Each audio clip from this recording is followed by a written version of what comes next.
Hello, how are you? It's good to be back. I don't think I've done a live for probably 6 to 8 months, but we're starting a run of lives which are going to happen over the next couple of months every Wednesday. I think there's one on a Tuesday as well in a couple of weeks, and we're going to have lots of different people come on. So tonight we've got Josh from the Life Coach Josh, and telling me to hang on. So I'm going to hang on.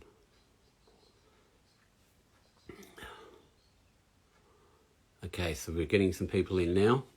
So, yes, so for the next couple of weeks, we're going to be doing lives with different people with different issues that have affected their lives and how they've managed to get through those sort of things. So we've got the Life Coach Josh coming in tonight. And we've also got Arlene.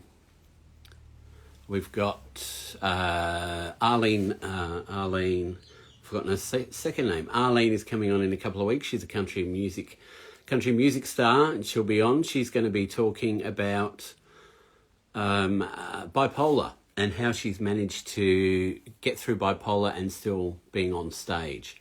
We've also got Gareth McCauley coming on in a few weeks' time. He's going to be talking about lots of different things. He's the optimistic thinker. So it'll be good to have him on as well. And I can't remember how to wave at people. What do I do?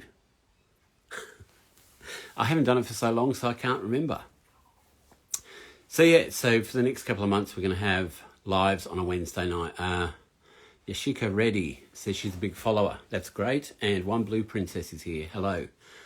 I'm just waiting for Josh to turn up, and then we can start our conversation.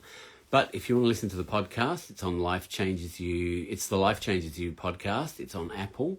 It's on Spotify and Google. And there's plenty of great interviews on there. So go and have a look at Life Changes You. And you can also go to lifechangesyou.com.au. And there you can send me an email. You can send me a message. So lots of places to contact me. I don't know where Josh is. He was coming in at 9 a.m. So I'm sure he'll be here soon. Here he is. Oh, that's how I wave. I wave like that. Okay. So the Life Coach Josh is here. So let's bring him in and have a... Are you there, Josh? He's coming in. There he is. Hi, Josh. How are you? Morning, afternoon, evening. Yeah, it's 8 o'clock here, and it's 9 a.m. there, isn't it? It is. It's just gone past 9 o'clock, yep. And it's wet and windy as per usual. Well, you're still in winter in England, aren't you? Well, yeah, we seem to be in winter all the way through the year, to be honest. Well, over here we've just had a run of 35 degrees, so it's actually nice. Today we've got only 21, and it was nice and cool. I can imagine. Yeah, you get spoiled there. You really do.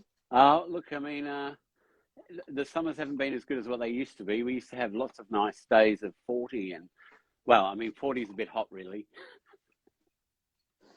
Yeah, definitely. All right, so we were going to talk about what happened to you, because I've had you on the podcast before, and we had a really good chat back then. I think that was, November last year? Probably, no. October, No, November? probably. Yeah, it might have been October. It seems a long time ago, doesn't it? Yeah. Well, I think we actually recorded it about a month or two before that, didn't we? Yes, we did. All right, so for those who are watching, do you want to explain what happened to you? Because in case they haven't heard the podcast. Yes, I'm 33 years old. On the 19th of December 2018, day before that, I run a successful sports coaching company. Lived in West Yorkshire. Lived a good life. Healthy. just gone through a large breakup. My life had kind of changed. Yeah. All different kinds of stresses. Decided I was going to go for a run on a Sunday evening. Within an hour of being out in my run, I had a seizure. Right. I was at my grandma's house, who was 89-year-old at the time. My granddad, 91 at the time. I remember going to their house, sitting down, having a drink. The next thing I know, I've got friends and family and a paramedic that close in my face, Yeah. telling me that you've had a seizure. Right. It was terrifying, to be honest. To be told that something had happened to you, that you didn't have a clue what had happened, was frustrating. I was angry. To be told something you don't know what's gone on, it can be quite and it's also like someone telling you just robbed a bank. You've not robbed a bank, and someone's telling you are. It was the same kind of thing. You've had a seizure, and well, you can't move. You've dislocated your shoulder on the way down, and everyone's, it was quite a scary time. And you'd never had a seizure or anything like that before? I've had them before. They seem to occur every 5 or 6 years. Right. I don't know why that is. All I can think of with this one is it was stress related.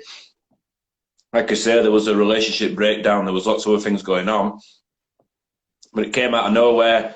And from that point onwards to this point today, it has had a huge effect on my life, really. Yeah. In what ways has it affected you? Is it the medication? Is it just what you've had to stop doing? No, it's. I mean, I couldn't drive for the first year, which was hard. But it's what a lot of people don't understand with epilepsy or anyone that's had seizures. The seizures itself can last 30 seconds to a minute. It's what has kind of happened to your brain and the side effects that happen from that point onwards. Yeah. I say to people it was a catastrophic event because it changed my brain without a shadow of a doubt. Everyday life is something. Depression had never been in my life up until that point. I'd never had a down day in my life. It just wasn't something that I suffered with. Yeah. Overnight, the depression set in. It's not left since. At the moment, it's headaches and migraines, which sometimes turn into brain fog. I get bad anxiety. I get nausea. It's something different every day. It's been a massive battle for 3 years. And this has all come on since you had that seizure. Yes, I'm never poorly before that. Never poorly. A positive person. Like I said, I ran my own business for 10 years. I was active, happy. And almost overnight after having the seizure, it changed. It changed everything. So, are you still working, or you had to give up your business? I mean, what I want when I got poorly, I went on a dark path for 6 months, really, and I decided that I could either kind of feel sorry for myself, or I could try and, really become a success and help other people out. Yeah. So I decided about a year and a half ago I was going to leave the sports coaching completely and move over to the life coaching and move over to the counselling.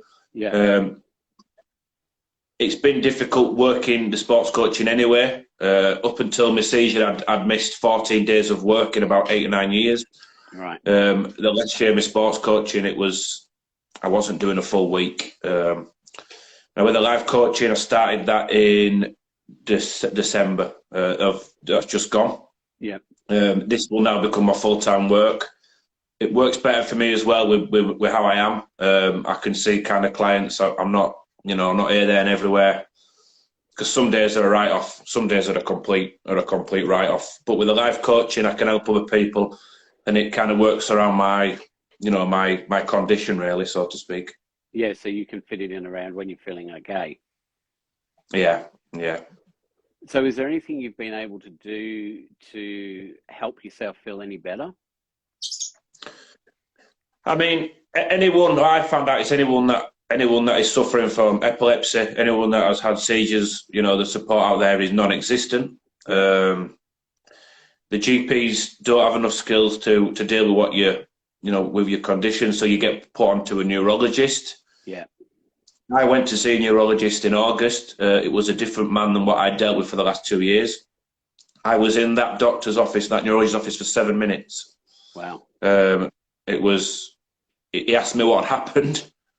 We did a few tests where he took me into a room and did a few bits and pieces on my legs to see how my reflections were, Yeah, and told me that it might be worth coming off my seizure medication just to see what happens. yeah, So you're on your own. You're on your own. I have been for 3 years. You've got to work on yourself. You've got to work on your mind. You've got to try and keep depression at bay through that way. The headaches, that type of thing. There's nothing really you can do. It's a constant battle, and it's something that really I've not been 100% in control of. I don't think you can. The only good thing is I'm not having seizures. I've not had one for 3 years, so at least that's under control, I suppose. yeah. But I mean, when you get migraines and headaches, I mean, most of the medication that you can take to get rid of anything like that is really strong, isn't it? Or makes you really drowsy. The problem with me is because I'm on the lamotrigine, I'm on the anti-seizure tablets. I've got to be careful what I take.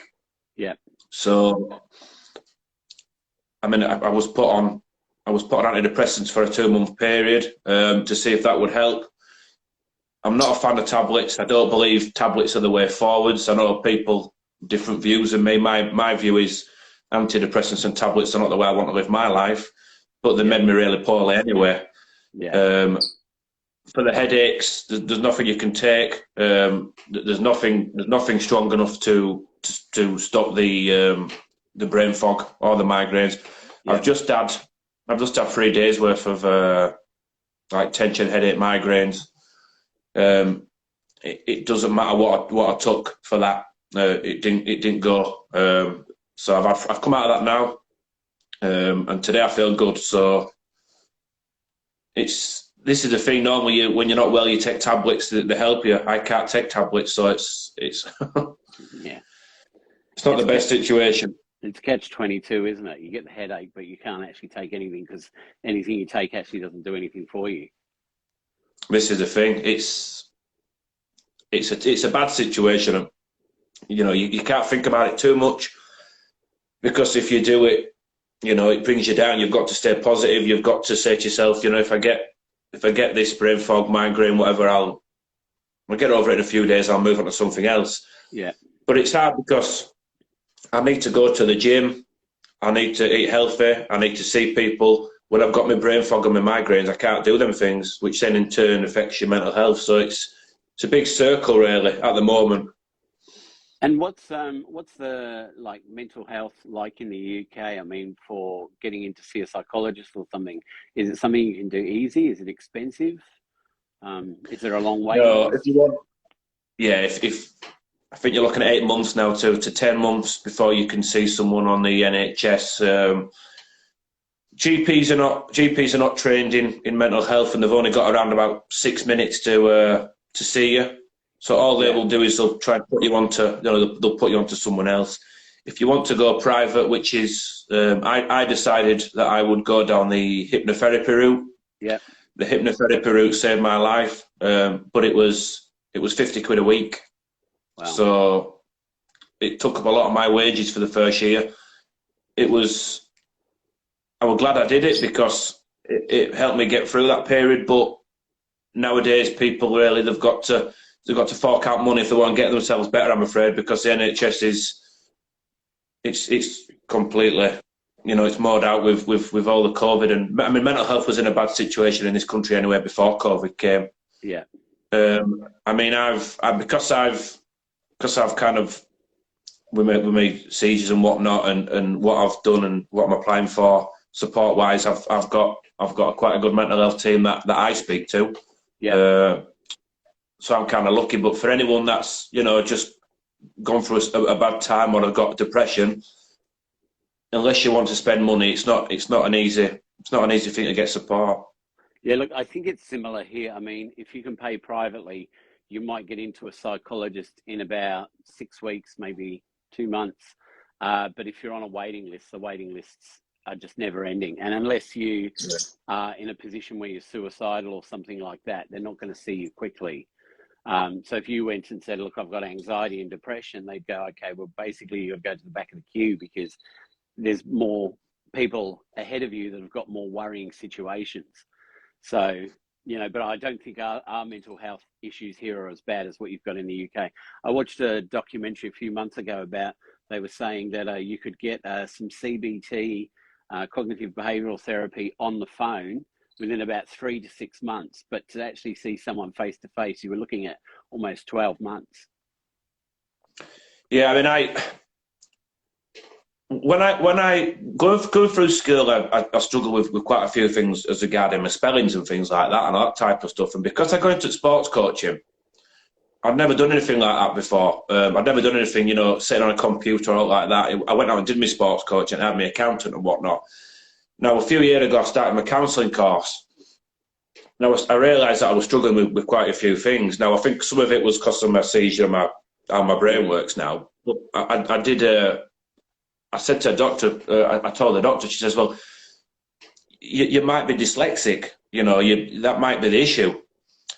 So I said to the lady, I said, well, can I be put on a test for that? She says, I can't put you through for a dyslexia test. She says, it's not possible.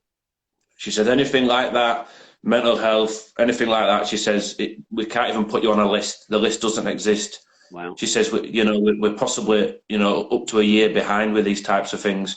Yeah. So, unless you're in a real struggle with something in this country now, you're not going to get that kind of support, which is scary, really. Oh, it is. And look, I mean, with COVID, things have really blown out anyway, haven't they? Mental health is through the roof in every country. So anyone waiting on a waiting list, unless they can afford it, really, you're just waiting, aren't you, until, I guess, someone drops out of the queue and you get up the queue quicker, or unless they start employing more people, which they're not likely to do because of the government, their expenditure.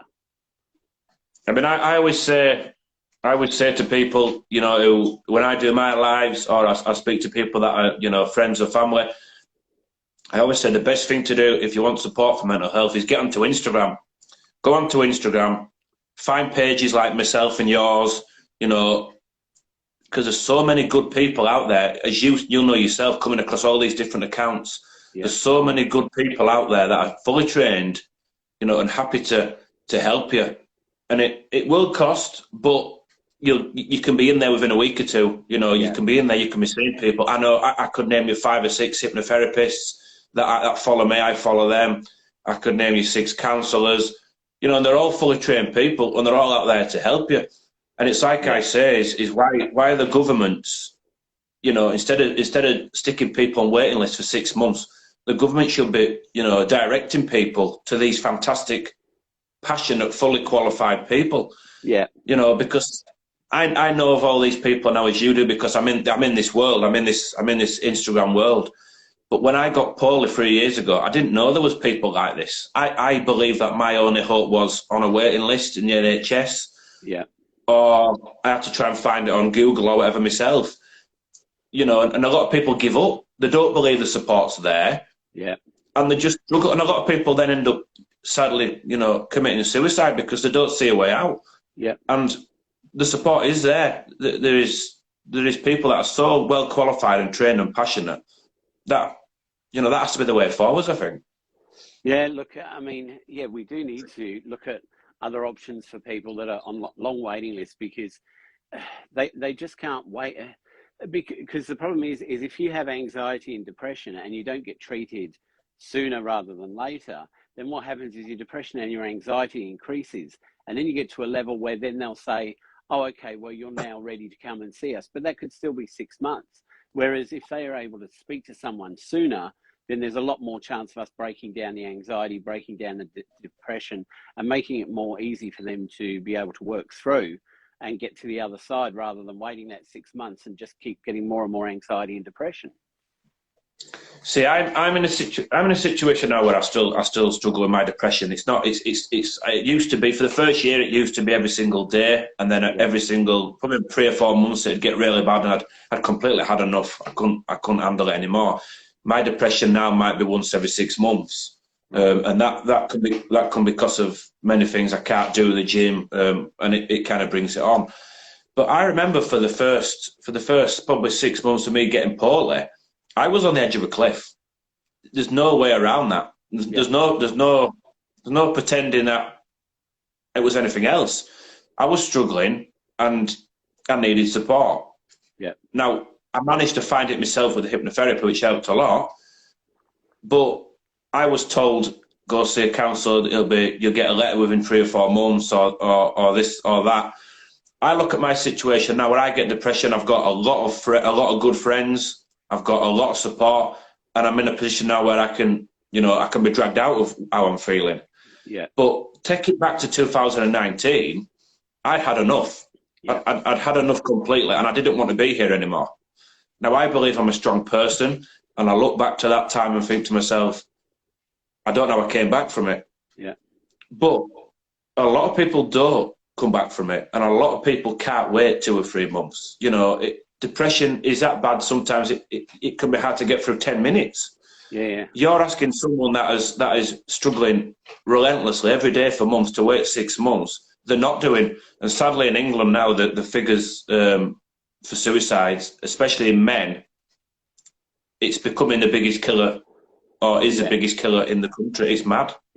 Look, I was reading statistics the other day around COVID and suicide, and I know that the governments don't like to release how many people are suiciding because they don't want other people to think that's an option because of what COVID's done to everybody. But in the last year, I think there was something like 50 deaths from COVID and 600 and something deaths from suicide. And so now we're supposed to be coming out of COVID, and whether you believe in it or you don't, you have to see that now we're coming out of it. We really need to be focusing on the mental health of those people who have made it through and do need support to be able to carry on. Those ones who have lost their businesses, their houses, or have just had a really hard time adapting to being socially isolated.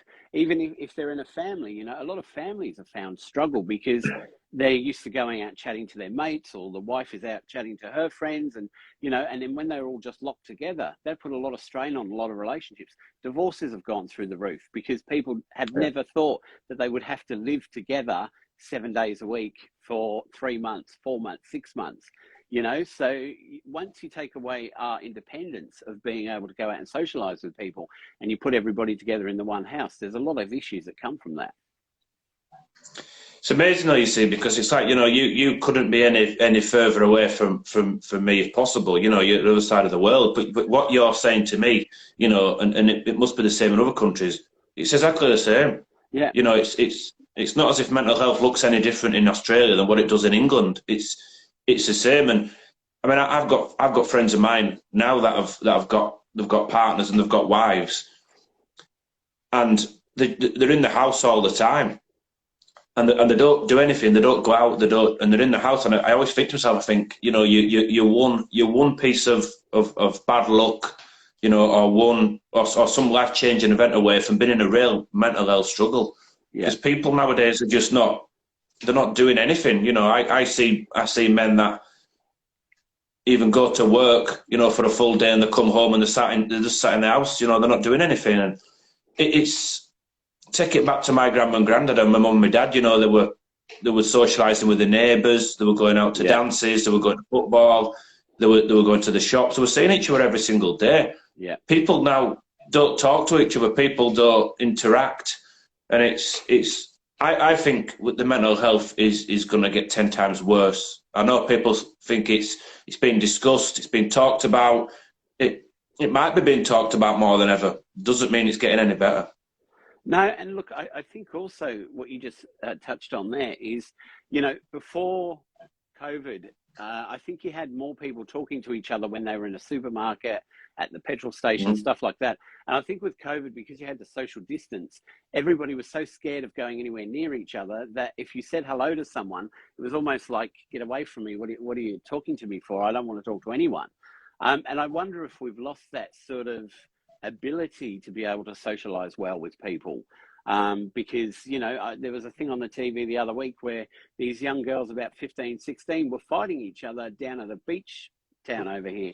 And the reporter said that people around them said it was almost like they'd forgotten how to socialize. So one made a joke about one of them and the other one just hit them. And it was like, so maybe we've become so inept at being able to work out if someone's just having a kind joke and if they're actually having a nasty joke. Do you know what I mean? I don't think people can see the difference because we haven't had that interaction. I think the thing is now as well is, I mean, while the internet is bringing people together and all that type of stuff, it's become a huge problem for the world because people are just not, especially in this country with the weather, it's used to see kids playing in the park and playing on the streets. You just don't see kids doing that anymore. They're all inside and they're playing on the PlayStations and all that type of stuff, and they're not, you know, they're not communicating well enough. And I do honestly believe, I know. I spoke to someone the other week, and we're talking about things for the first time. He said, and men are learning to talk more in this, and I don't believe it. I don't even think we're at the beginning of it. I think it's a big mess. I think kids in schools now are even taking their own lives in this country. It is scary. It is scary. I think we're under the assumption, because of advertising and stuff from governments that say, you know, get men talking, check on your mate. I think we think that people are doing that when in reality they're not talking to each other. You know, I think men are still hiding behind that bravado of I've got to be strong, I've got to be tough, I've got to look after my family, I've got to look after my partner, whatever. And I don't think they do really open up and talk about what issues they're facing. I tell you now, and in fact, there's so many good things going out there for men. There's so many good people out there doing good stuff. But I tell you now, men are not talking because my page, I know the messages I get. I know the views I get on my story. The views I get on my story are all men. Yeah. If I messaged every single one of them and asked them how they're getting on, they'd give me a tale about the mental health. Yeah. They won't comment on my posts. They won't like my post, or they won't message and ask for help. But what I put and what I say, it resonates and it gives them a bit of motivation. But talking about it, because I'm the same. I had about 2 weeks. Prior to this week, I had about 2 weeks. I didn't talk to anyone for really a week. Yeah. And a friend of mine who was a lass, she said to me, you know, why didn't you talk to anyone? Or she said, I felt really bad that you didn't open up. I should know better. I should know, as a mental health advocate, I should know better. But as a man, still, you don't want to go seek that help. It's, I'll do it myself. I'll get myself better. And that hasn't changed or won't change anytime soon, you know, so it's still there. The problem is there, and men are still trying to deal with things on their own. Yeah. And what will happen is, and what does happen is, they'll get through a certain point of depression, and then within a space of 6 months, they'll go through the same thing again. Yeah. You know, we're never conquering as problems. We're not talking about it. We're not seeking help. We're just getting through. Yeah. And look, I agree with you there, because when I've done podcasts that have been about suicide or child predators, stuff like that, they're always the ones that don't rate as well. And if I put anything like that up on Instagram, then they just don't like them. They don't talk about them. They don't share them, because it's almost like they're things they don't want to accept are happening around them. Someone called Stuart Mills has just told me to tell you to pick up the phone to me. Yeah, he's a good friend of mine. Oh, that's all right. Oh, you're replying. See, the thing is, you see, and this is, I did a live the other day, and I wanted to do a live while I wasn't feeling the best, because it's too easy. It's too easy to do a live and talk about how you feel when you're going through a bad period, or how you would deal with it. When you're in the middle of it, it's a different conversation. Now, the point I was getting across is, I've got friends of mine that are females, and they will say to me, how are you feeling? And I'll tell them how I'm feeling. We'll have a conversation about it. And then they'll message the next day and they'll say, how are you feeling? And you'll say, rubbish, not feeling good. Yeah. There's nothing worse as a man when people are saying to you after 5 or 6 days, how are you feeling? You don't want to say, oh, I'm still feeling rubbish, because it's a sign of you feel weak. You feel, well, one, I'm a burden. Two, they're not going to keep on asking me all the time how I'm feeling, you know. And three, people do, and you don't want it to be the case, but people are in your mind. You think, how many more days are these people going to keep on asking me how I'm feeling for me to say I'm feeling crap still? And all these things play in your mind, and you think, look, just keep your head down, get through it, and then you'll be fine. And that is not the way to deal with mental health or depression at all. It really isn't. So do you think there's any way we can change it around so that people, I mean, how can we change the conversation? I think that this is the thing. I think if you look at women are not scared of showing their feelings, and they talk about it. Yeah. I had a bloke get in touch with me about 4 months ago who was in a real mess, and his attitude was, I can't sort it out at the moment. I should be in a better place in a few years' time. Men seem to think that they can put up with it, they can fight it, they can beat it. It's the old attitude of, oh well, we're tough, we're stronger than women, we've got broad shoulders, we'll fight through it type of thing. Yeah. It's this macho men thinking they're in control, and it's not the case, because when depression sets in, it doesn't matter how strong you are of a man. It's too much. It's hard to take, especially if you're not on any tablets. To fight depression without nothing is the hardest battle you'll ever go through. So we've got to get to a point where men, if they're struggling, have got to accept help. You know, and that potentially might come through more men offering services.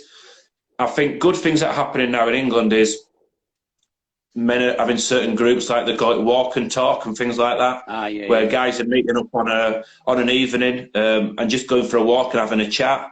And I mean, I think things like that have got to happen. But it's funny because I don't know the answer yet.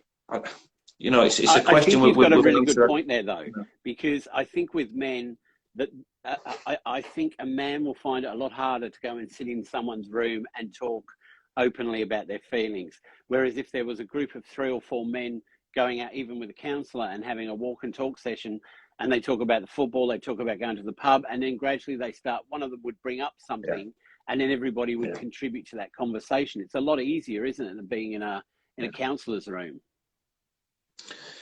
Yeah, I think for men, and I was saying to a female friend of mine the other day, I just think it's, go back to the cavemen days. The man has been the one that's been the hunter, that's gone out and protected his family and the females, and he's gone out and he's done the hunter gathering, and that's what he's done. Yeah. And even now, I think it's the same. I think men feel weak opening up and speaking to women. I think they really do. I think men are worried, and they feel like they've lost that macho image if they go and speak to her. I'm the same myself. One of my best friends is a female. I know I can speak to her any day of the week, but I don't. I don't, because I feel like I've kind of lost my strong kind of image a bit if I do, and that's got to stop. Men have got to realise that they can talk, they can open up, and it's not a weak point. Now, my answer to this is, it's going to be hard to change people in the 30s and 40s and 50s. They've got a mindset, and that's the way they are.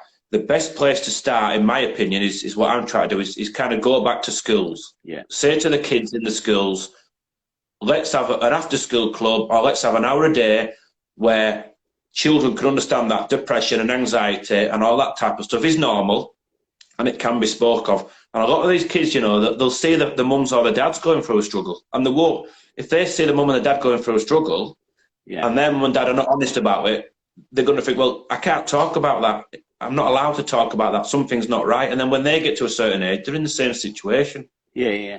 I mean, look, I know when I was at school, when I was in school, when I lived in England, so say about 10 or 11, I got bullied a bit and I was anxious and I didn't want to go to school. I didn't know what anxiety was then. And my dad would say to me, go on, just go there and you'll be fine. And if anyone, bullies you, just thump them. Yeah, And, hit 'em but back. that wasn't the way to deal with it because for one, I didn't want to fight, but also you keep getting attacked. And in the end, that breaks you down even further. So then unless you work through that as you get older, then you carry that all the way through your life. For some people, it does work out that makes you stronger. And I feel that being bullied when I was younger made me stronger now, and also be able to understand people and have compassion for people. But there are other people out there that would really struggle with being bullied. And so if we get to the kids early and teach them about, I think we are teaching them about bullying, but as you say, anxiety and depression, then we're going to be setting them up for later in life, aren't we? This is the thing. That's like I said to you just then, is people in the 40s and the 50s, it's not easy to get through because they're halfway through their life, they've been brought up a certain way, they've never talked about mental health. It's like, I look at my dad, for instance, he's in his 60s. I guarantee you that he's gone through a lot of mental health struggles in the last 20 years. Yeah. But when he'd have been in school, if he'd have cried or said he was struggling or any point, people would have laughed. People would have taken the mick, and that's how it would have been. So that's what they know. It's a stiff upper lip. It's, I'll get on with it. I'll get through it. I'll find a way type of thing. Now, we can still access them men. We can still support them if they want support, but it's going to be difficult. We've got to say, not so much in this country, but in the world, we've got to say, look, this isn't going to be stopped by offering this support and that support and CBD and it's good by counselling and life coaching and going for a walk with your mates. It ain't going to be stopped like that. That's a small measure. The way it's going to be stopped, in my opinion, is if we start with a different generation and we build like that. And I've always said, if you talk to the kids openly about depression, anxiety, mental health, bullying, racism, anything like that, anything, open that issue up, let them understand it, and let them understand that when they get older, life is going to be tough. Life is going to be hard, and things are going to go wrong, and you're going to make a fool of yourself at some point. Yeah. When all that becomes talked about and becomes acceptable, and kids leave school and start taking that away with them, then it'll start filtering down, and eventually mental health will become something of, it'll always be a problem, but at least we'll know how to deal with it. And at the moment in schools, there's nothing like that going on. No, and I think we're creating issues by, if kids are in a sports day and they're all running a race, and at the end of it, everybody gets a ribbon. Well, in my day, you only got a ribbon if you were first, second, or third, and if you didn't make first, second, or third, then by the next year you'd try harder to get a first, second, or third. And when you actually won it, you felt so proud of yourself that you'd actually won this ribbon that was third. Whereas nowadays, if we give everybody a ribbon, what are they learning? I mean, I know it's nice that no one feels left out, but it's a way of building self-confidence, self-esteem, stuff like that. We are in a, especially in this country. I mean, I can't speak for our country, but we are in a softened society. We're in a more lazy society. You can kind of get what you want when you want, and that's the way things are. Now, it's the same in kind of school really nowadays. Is there's nothing wrong with sitting kids down and having a frank discussion about life being tough, about you're not going to get that job sometimes. You've got to work hard. Open these issues up, because we're in this softened society where everyone's a winner and we don't talk about life issues. And I mean, you can just imagine. I never saw my dad with any mental health problems. Yeah. But a lot of these kids nowadays, these young ones that are in the primary schools now, with what's going on, they must see the parents struggling with money. They must. And these children then must go to school with all this negative energy, and they must think to themselves, why is my mum crying? Why is my dad in a mood? Why is he fine the next day? Why was he working every day and now he's not working? Yeah. Why can't the kids be made aware of this? You know, why can't it be talked to? It's all nice world we live in now, isn't it? It's a big fluffy, you know, like you say, you know, you come in seventh in a race and you're getting a nice medal and talk. That's fantastic. Well, what's that person going to do when they apply for a job and they don't get it and they don't get it and they don't get that job? What they'll do it, they'll pack it up. They'll finish. They won't bother. It's a strange society we're living in. We're not used, well, I mean, I am, I guess you are, but I think the younger generation now aren't being taught failure. And I don't mean like sit down and say, this is what failure is. No. But when you fail at things, it actually improves, or it can improve you to do better the next time, because you go, oh, well, what did I do wrong? And you look at what you did wrong, and the next time you don't make that same mistake. But if we keep grabbing them and saying, it's okay, just come here, come here, come here. You don't have to worry about that. Don't think about that. Everything's happy. You've got to be happy. They're not learning anything. They're not learning how to look after themselves, how to prepare themselves, as you say, for jobs, for relationships, because they feel like they're entitled. But it's like the quote that I said of a week is we're all sent to school to learn how to get a job, but no one goes to school to learn how to be happy. Yeah. You know, is happiness not an issue when you leave school? Is that something that it's mad. You know, children should be going to school to learn about what goes on when they become adults, and they're not. No. And without failure, you don't have success. This is the thing. They've got to, you know, like you say, if you didn't get in the top 3 or 4 in when I was in school, you felt absolutely gutted about it, and you went away, and that were it. You know, you either walked away and did something else, or you got better for the next year. There's nothing wrong with that. You know, if you fail. I mean, the kids used to say to me at school before I left, you know, a team would win, and the kids that would lose it. So it's only a game. It's about taking part. I'd say to the kids, well, it is about taking part, but your ultimate aim should be to win. And if I can't win, what am I going to learn from that failure to then go on and win next time? But it's not the attitude. It's well, I'll give it my best. I'll take part, and I'll see how we get on. And that just isn't, you know. You've got to talk to kids about failure, and the top and bottom of it is we've got to make the kids nowadays stronger, and we're not doing that. And they're going into the world, 19, 20-year-old, and they're struggling. They're not finding jobs. When they do get a job, if it doesn't go their way, they're packing the job in. They're not taking criticism on board because they don't know what criticism is.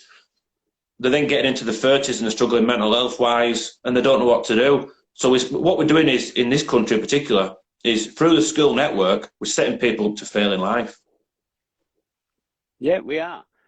And you know, when I was at school, you know, when you didn't win that ribbon, I know my parents would say, look, it doesn't matter that much. You did join in, and look, try harder next time. And you'd think, all right, well, if you really wanted it, you did try harder. If you weren't that bothered, I wasn't that bothered with sport when I was at school, so I'd go, it doesn't matter. But then the next year when I did win a 3rd place, I was rapt because I couldn't believe that I could win a 3rd place. But if we were all to be given a ribbon, then, you know, you go home and your parents just go, oh, great, you got a ribbon. But you didn't earn it for anything. You were just given it because you were there. You know, 30 kids in a class all getting a ribbon. I don't know how that prepares them for later life. I mean, it's like. I mean, like I said, I'm halfway through my counselling course now. I mean, it's damn right awful. I'm a sports person. I'm sports minded. I'm doing something out of my comfort zone, and I've passed every single exam so far. Yeah. And the confidence that gives you now, like I said, for me, it's not something I'm comfortable with, but.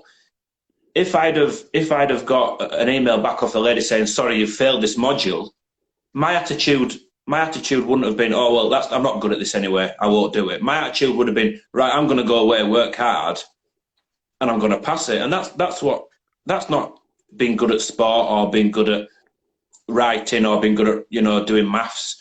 The attitude has kind of got to be to all kids, whatever they're doing is, you might not always win, but do your best and take the lessons away from what hasn't been successful.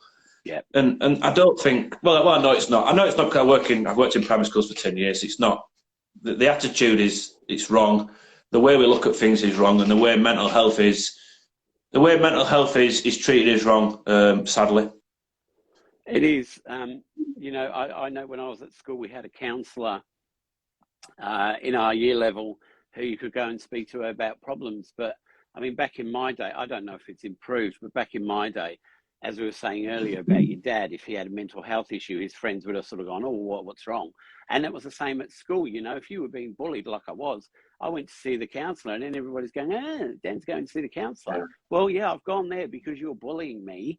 So I've gone to get advice, and pretty much they weren't very good anyway, you know. So then everybody knows, and there's a stigma, and that's what we need to break down: is the stigma around mental health, and realise that a mental health issue is the same as having a physical issue or an emotional issue, and we need to treat it the same way. We don't need to be going back to the stereotypical stuff of in films where the mad person is the schizophrenic. We need to try and dull those down and make it more that everybody is the same. Let's treat mental health the same, with compassion and acceptance, because that's the way that people will start to feel better about themselves, about their mental health issue, and that people are supporting them rather than they're the person that's made a joke of. So just got a comment there, just reading that comment there. I think what gets me frustrated in this country is about a year ago, Boris Johnson got this chap, I think his name is Alex or something like that, and he's kind of an ambassador now for mental health.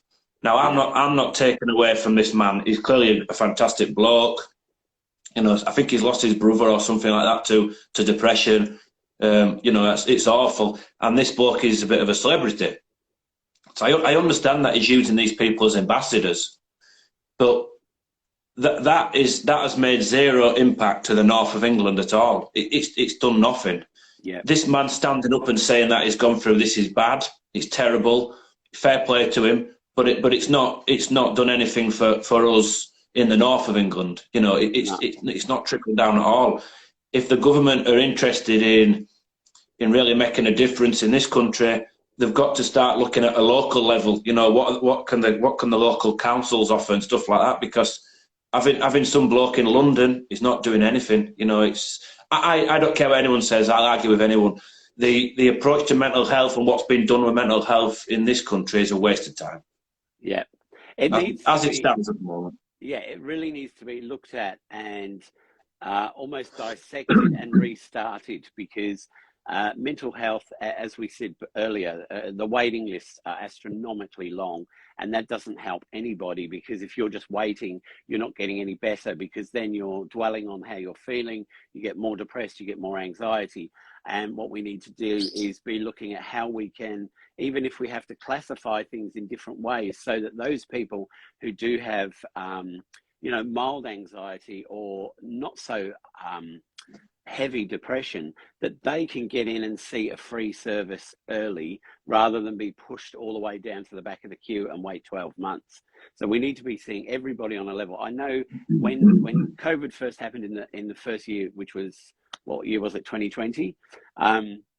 There was a lot of people with diplomas in counselling and mental health, and they put forward that why can't they be the ones that can go and talk to these people, because psychologists and psychiatrists were overloaded. They had no room to take people. Yeah. And the government's idea was, let's train people at a certificate 4 in mental health and let them do it. Whereas you've got counsellors out there and mental health people with diplomas, so more qualified, but no, we'll brush them aside and we'll train our own ones to do this. And it was like, well, why do we need to train them? We've already got all these people here on standby to do exactly what you need them to do, pay them the same amount of money, but you're opting to go and train new people, which will take 12 months, 18 months anyway to train them. It's the same thing with the sports coaching, though, you see. It's an interesting thing, because when I was 18, the option was to go to university and train to be a PE teacher for 3 years. Yeah. I didn't want to sit in a classroom for 3 years, you know, to then get a certificate and then be able to go out and coach. So what I did is from the age of 18, I went out and coached. I started my own business a year later. In the space of that 3 years where I would have been at university, I was coaching 5 or 6 hours every single day for 3 years. Yeah. I were having people come to me applying for jobs, 22, 23-year-old, and they'd say, you know, right, I've got this qualification, I've done 3 years, and they come and work for me. And I'm not saying it's everyone, but they didn't have any skills. They'd not coached on a day-to-day basis. They'd done it in a classroom. They were good at writing session plans and things like that. Now, I'm not saying that's everyone, but what we need is, we don't need people to be trained as a counsellor in 3 years' time. You know, who might not have any experience. You know, the best people for the job are the people that are ready now, you know, that have got life experience. And I'll tell you one person or two people, two females, let's say. One's called Tori, she's a friend of mine in Scotland, and one's called Lisa, she's in England. They're both hypnotherapists. They're both starting their own business. They're passionate, they've got life experience, they're hardworking people, and they want to help people out. They will have to fight to get their business off the ground for the next 3 or 4 years. They'll get no support whatsoever. They are brilliant people who will help you out and they will change your life. Why are the councils and the government not pushing these people forwards? So people in real strife and real turmoil, because I've said it before, you look on Instagram, it is littered with people that have gone through life experiences that are now offering their services to help someone else. Help yourself to help someone else. Going to see a counsellor after waiting for 6 months is a load of old crap. And the government are more interested in taking your money, pushing you on pills, than what they are on making you better. And I know that's a bit of a rant, but I'm not, it's true. No, it is true. And look, I mean, I had someone probably 10 years ago, and their child had ADHD and some anxiety. And I spoke to them for 2 sessions, and then they rung me up on the 3rd session and said, we're not coming back. We've been to the doctor. He's put them on medication. They're fine. And I said, so what you're actually doing is you're putting them on a medication, and medication works for a lot of people.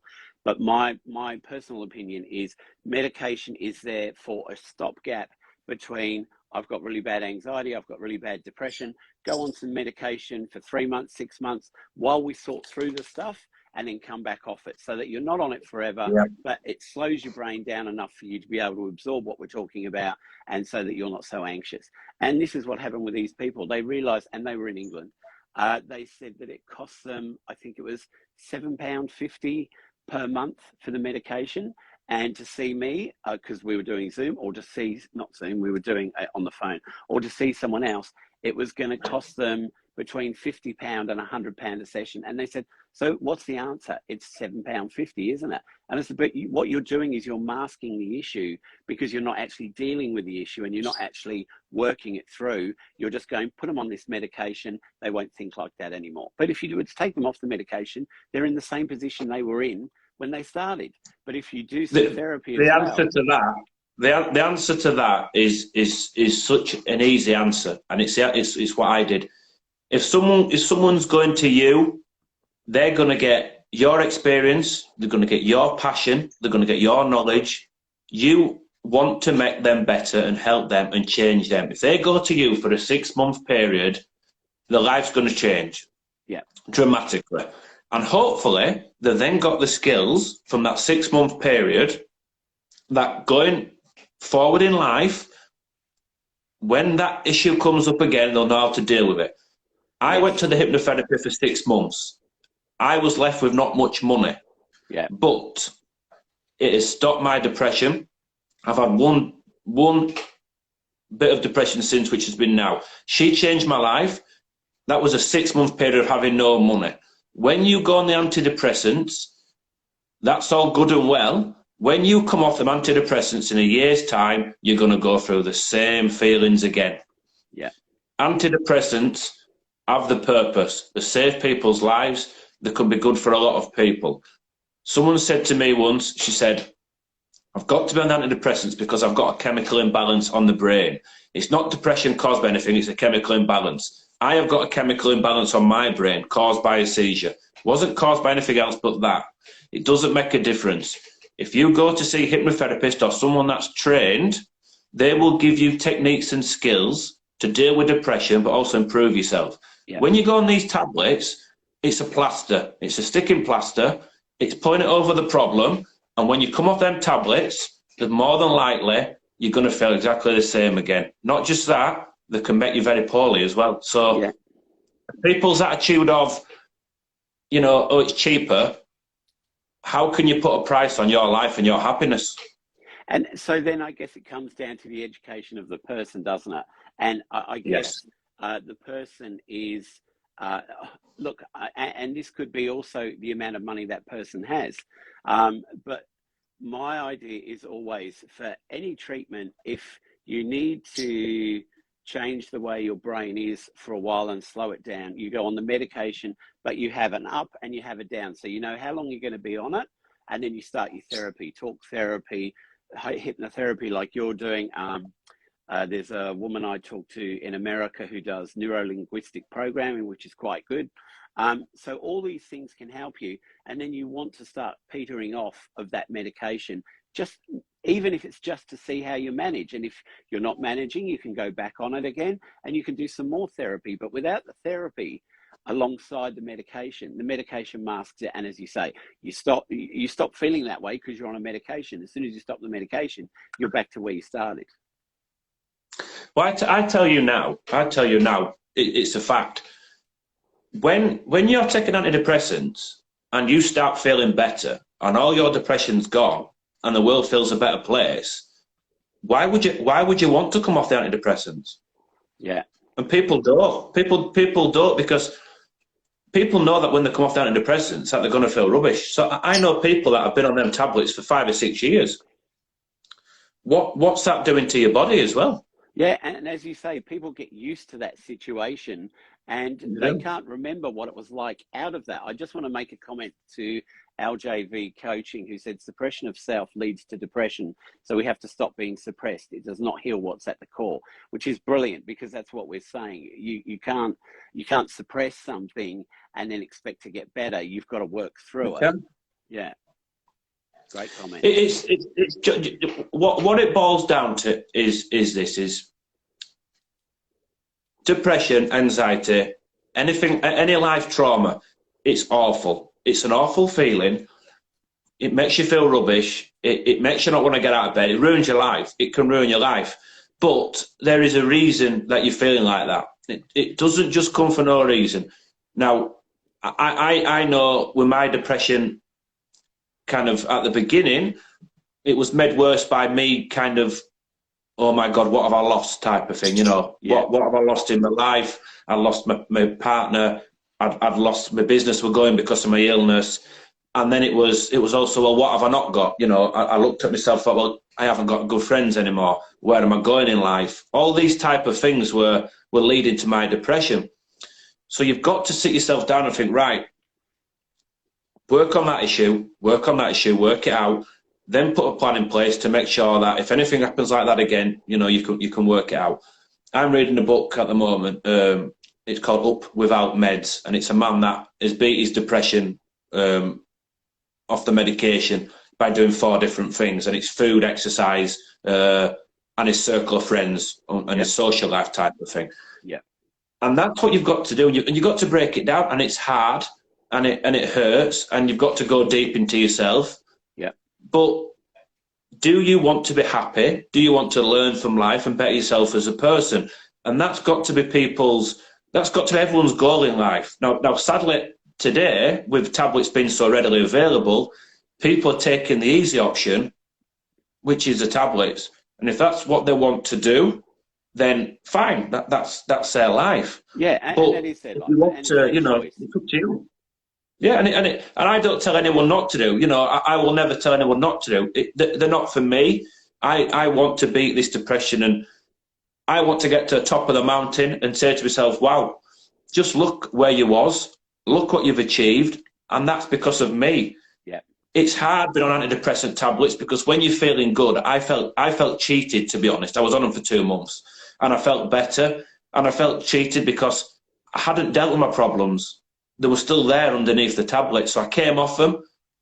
Life become hard again. But I tell you now, the things I've learned about myself over the 3 years, unbelievable.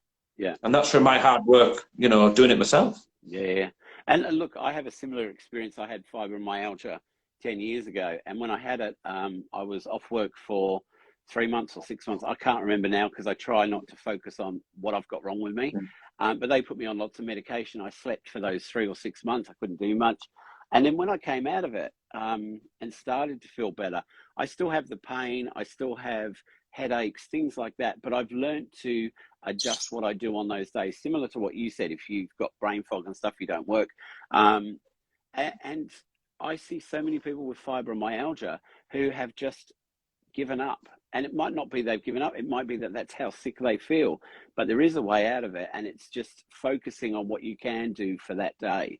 And you do learn more about yourself, and you learn what's good for you, what's not good for you. And that's the way you get through. But I mean, I've had all these different medications thrown at me. And after 12 months, I said to my GP, I can't take these because they're just making me more tired. I can't think and I can't do anything. I need to have a life. You know, they work for some people. They didn't work for me. And since then, I went on to do my diploma. I'm halfway through a Bachelor of Counselling. I've started the podcast. I do Instagram. I'm a guardian for 2 young men with intellectual disability. So all that stuff I wouldn't have done if I'd gone down the path of medication and staying in bed. See, the thing is, you see, it's like you've got to say to yourself at the beginning of this journey, you've got to say, how much does my life and how much does my happiness mean? What is it worth? And sadly, a lot of people nowadays, their lives and their happiness, it's not that important to them. You know, it's not the main focus. Yeah. Clearly, from what you've just said there, you wanted to get better, you wanted to be living a happy life, and you wanted to help other people out.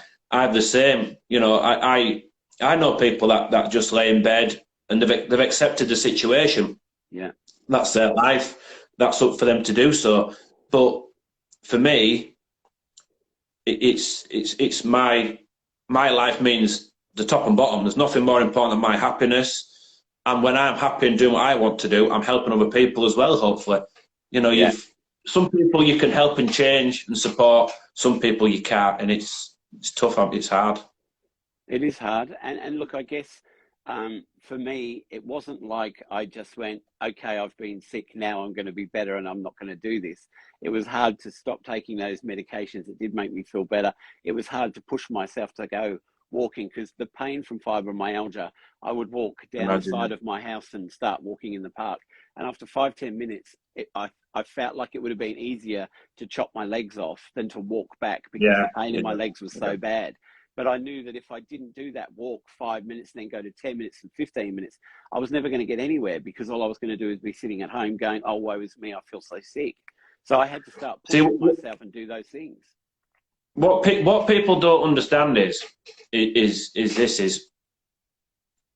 this is why hypnotherapy is the best thing for people to go to, because it works on your mind. And I say to people, you know, when you're walking that day, you might not walk far at all. You know, you might really, you know, body-wise, fitness-wise, achieved nothing. It's like the man. It's like the man who we all see every night. We'll go for a run, and you're laughing away, and they're running, and you know they're not a runner, and they're not getting right far, and you kind of think to yourself, well, they're not getting fit from that. But what they're actually doing is they're getting stronger up here. Yeah. Now, what they're not doing physically, the fact that they're saying to themselves, I'm going to get out of this house tonight, I'm going to go for this run. I might not want to do it, I might not like to do it, it might be a load of crap, but I'm going to go for this run tonight. If it takes me 10 hours or 5 minutes, I'm going to do it. Yeah. And then that person comes home and they've told their mind, I'm in control, I went for that run, and when the next thing comes up in my life that I don't want to do, I'm going to go and do it. And the problem is with people nowadays is when they don't see a six-pack, when they don't see themselves losing weight within a month, they pack it in. Now, that's all well and good, but I tell you now, 'cause I know it myself, and people don't do this enough. It's not about your body. It's not about anything else other than that. It's about this. If you've got a strong mind, And it's like, you know, with yourself, you know, you might not have got far that day. You might not have got to where you wanted to go. But when you got back in that house, you'd won because you told your mind, look, I did it. And people don't understand that No, nowadays. and that's They don't exactly understand the power in there. that's exactly it, because I got to a certain point, say walking that 5 minutes, and my legs hurt so much, and it was, do I walk on, do I go home? And I thought to myself, Yeah. if I sit down or if I go home, I've lost. I need to keep doing this every day. And in the end, I was walking 5 kilometers 3 or 4 times a week, and I lost weight and I felt better. I still had all the pain, but I was feeling better about myself up here because I was out in nature. I was enjoying it. I was out with the dogs. You know, there was all these things that before, I guess before I got sick, I was working so much that I had no time to do anything else. And then once I got sick, I realized that there are a lot more things that are important in life that I was neglecting. So there's a man in America. He's a big idol of mine. His name's David Goggins, and he talks about the quitting. He calls it the quitting mind, and it's there every day. You know, that voice in your head telling you to go home is so strong. Yeah. It's practically got you in a chokehold, and it's saying to you, look, this is crap. Go home. You know, it's like I'm on my bike. I'm on my bike every day. I've got a spinning bike. And I'm not joking you, I try and improve every day, but every time I get on that bike and I get to that point where you start getting tired, you know, that voice comes to you and says, just get off that bike. Yeah. It doesn't matter if you don't get escorted. Get off that bike and go get yourself a drink. It does it. I have it when I've got my depression. I can turn my phone off and go to bed for 3 hours. I could easily do it. The quitting mind is what tells you to do it. Yeah. And I don't, because if I quit once, I'll quit again tomorrow and I'll quit the day after. Yeah. So you might not gain physically. You know, it took me 5 or 6 months before I saw any difference to my body in the gym. I didn't think I was getting anywhere. But I tell you now, and you know it, I've seen it, other people know it, when you start to see that difference after all them months, then your mind becomes so much different. And people don't last the course of 6 months, do they, nowadays? They don't get the chance to see the results. They want everything instant, don't they? They want it to happen tomorrow. Yeah. And if you always want things to happen tomorrow, you're always going to be really disappointed. If you're willing to put in the time and just say, okay, well, I'm going to do it for this week. And at the end of that week, I'm going to do it a week more. All right, I'm going to do another week. You don't have to say, all right, for the next 12 months, I'm going to go walking every day. Say it for the week. All right, this week, I'm going to set aside 2 times that I go for a walk. Then the next week, you wake up and you go, well, I did 2 days last week. Why don't I do another one? And it's just a matter of just adding more and more. And before you know it, like what happened to me, now I have a life where I do lots of different things. I still get really exhausted, and probably every 2 or 3 weeks, I have a Saturday where I sleep all day and I sleep all Friday night because I need that 24 hours to reboot my body because of the fibromyalgia. But I don't go, okay, well, I just have to give up and stop, because I know I've got other things I want to do and what I want to achieve. So it's about setting small goals that you can achieve and then adding bigger and better goals. I think that's the thing, though. You see, you know, it's like I've just said there. Is it's so easy. It's so easy to kind of not do things, and what people don't realise is when you're not doing anything, you're not standing still. You're actually going backwards, because you're creating that mindset of, I don't have to do anything. You know, once I start to do something hard, my brain's so tuned into, I'll just pack it in. And people don't do anything nowadays. People just do nothing, because the minute they start something new, that kicks in, and it's like, oh well, I'll quit. Yeah. You know, it's like with me. I don't want to do things. I don't want to. I make my bed every morning. I don't want to make my bed every morning. I'd rather leave that bed until night time. And I do it every morning, and I think to myself, this is a load of crap. I don't like making my bed, but it's little things like that. You've just got to, you know, you've got to have that. And this is the thing we go back to with kids in schools nowadays is the get out clause, the walking away, they're not doing something. It's too easy. And I think you find, or what I've heard, is that kids will go for a job at, I guess in your country, the local Tesco, somewhere like that. Over here, it would be the local Woolworths or a supermarket. And they're offered a job, and it might be, I don't know, here it would be $17, $18 an hour. I think in England it's about £5-6 an hour. And they go, really, is that it? Well, yeah, that's what happens when you start your career. I mean, I started as a paper boy when I was 12, getting $10 a week. And then I started working when I was 15 at a local variety store. And I don't even remember the rate of pay I was getting then. But I worked 3 or 4 nights a week for 3 hours each time. And I made a good bit of money when I was 15, 16, 17. I left school when I was 15 and I went to work for my dad, you know. And that money that I made was good money. But I worked from nothing, like $10 a week, up to what was a better amount of money. And now I earn quite good money because I run my own business. But I think kids today think they're going to go in and be the CEO of a company when they don't actually know anything to start at that level. I did it myself with sports coaching for years, and it was a big reason why I'd stopped kind of doing it is people want instant, you know, they want money, they want instant gratification. Now, you might not make money, you know, for the first year or two. You know, you might struggle, you might not be able to go out with your friends and do this or that. But the experiences and the life lessons you learn from them first 2 years, you never forget. You know, and I think kids nowadays, they're not having that 2-year experience of learning, of you know, getting told off, of doing that, you know, that them 2 years of struggle and learning. They just want that instant gratification, that instant. I mean, I've had it myself where I've had people come to me and they're not getting paid £250 to £300 a week. The minute they're not getting that, they're going somewhere else to try and find it somewhere else. And you kind of think to yourself, where have they got that £250 to £300 from? Do you know what I mean? Where does that attitude come from? Because when I was younger, I was getting about £50, £60 a week. Now, all that was doing, it was just paying for my car to get me back and forwards. Yeah. But through learning the business and through gaining people's respect and trust, it then led me down a path of, he's good at what he does, he's reliable, he can be trusted, he's done the job for 2 years, he knows the kids, he knows the parents. Kids nowadays, they don't seem to see all that, and they're missing out on it. And this is what, and again, another instance of what's leading to these problems going forwards, you know, for the rest of their lives. Yeah, well, look, I mean, sometime last year I had someone ask me about the podcast and how do they become famous? How do they get a top podcast? And I said, look, I've been in this nearly 2 years. I'm not famous. I'm not in a top podcast. What it is you have to find people you want to interview and talk to. You have to be able to book all these people. You have to be able to spend your time talking to them and then sending it to be edited and then promoting it. And they said, well, how much do you make from that? And I go, I don't make anything.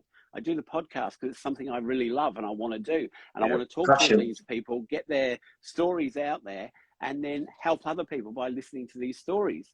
But they think it's just like, you know, you go from podcast episode 1 this week to being next week number 2 being, I think his name's Josh Rogan, who earned like $100 million to do his podcast on Spotify. You know, to me, it's about getting the information out there, having interesting stories, conversations with people like you, like the one we had last year. That's why I wanted you back to do one on here, because we had such a good banter and we had a good conversation about your life and about mental health. And the more we do these sort of things, the more people learn. And it doesn't mean that I have to be paid. It means that we're actually getting the information out there to people.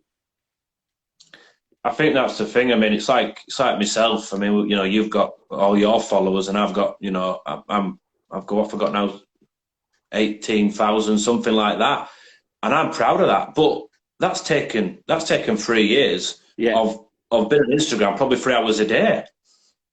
You know, following people, looking at the right pages to follow, following them back, having conversations, you know, sharing what's in here, sharing what's in my heart, you know, supporting other people.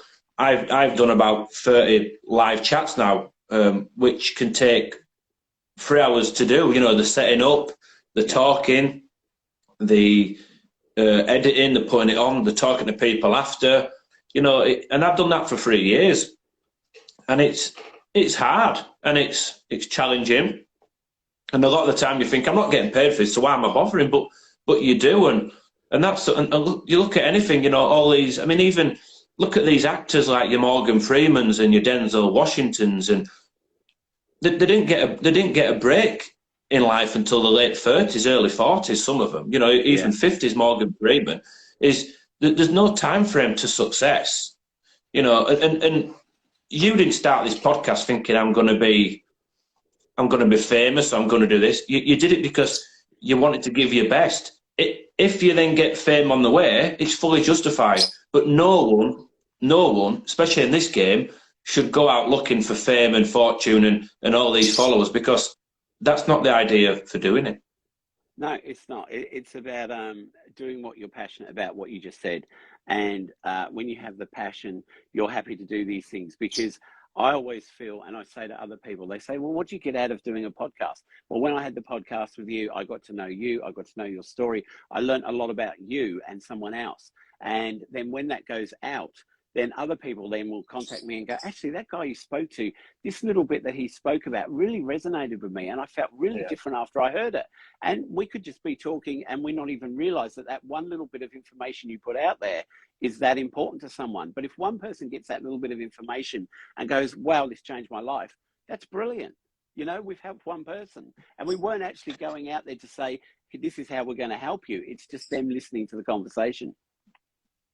But that's the thing. I mean, I listened to something the other day, and I can't think what it was, but it was a man on a motivational chat, and he says when I ever meet someone new in my life, I'll say to that person, I want to know what amazing people you've got in your life. And that's the thing with these chats is, by me doing my lives and putting an amazing person out there with an amazing life story, I'm sharing to the world or whoever the people that I know. And then all these people are seeing this person for the first time, and through me, they get to see someone else. Yeah. And that's what you've got to do. You're putting people on your platform to share their story, because hopefully it'll resonate with that person, and then they'll learn something, and then that's what you've got to do. You've got to keep on sharing people in your life, sharing success, sharing life stories, and keep on helping each other out through that.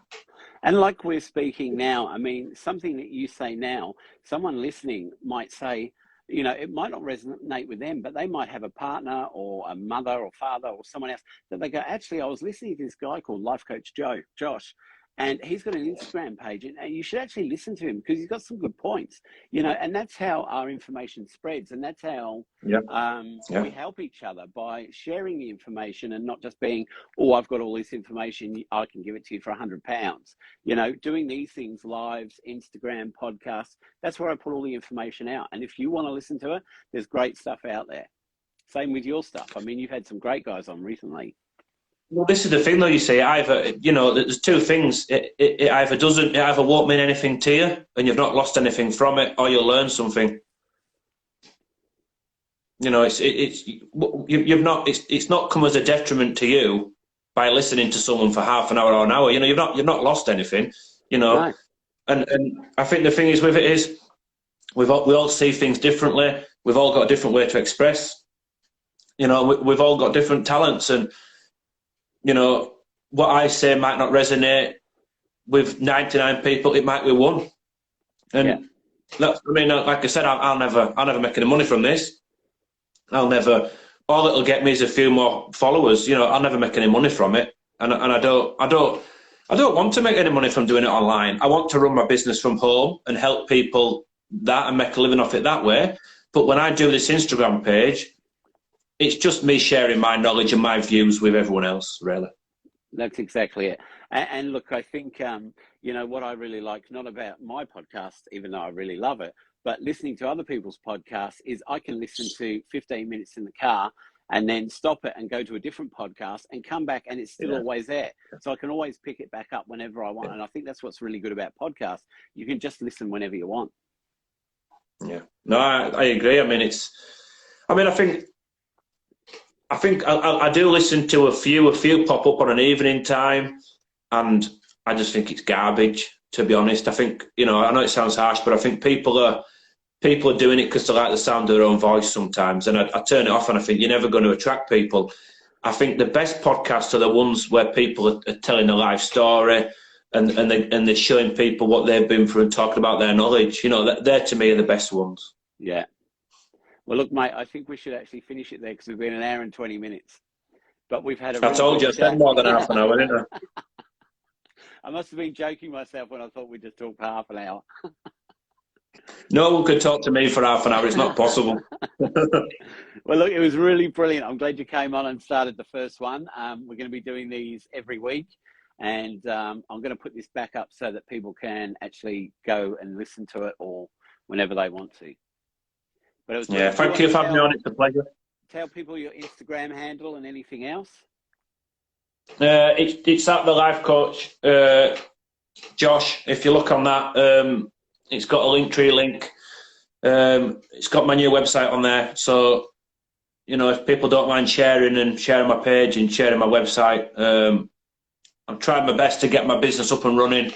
So yeah, so any support from anyone would be really helpful. And anyone who's listening now, go and follow the life coach Josh on Instagram. He always has good photos and stuff up, and he does loads of lives as well.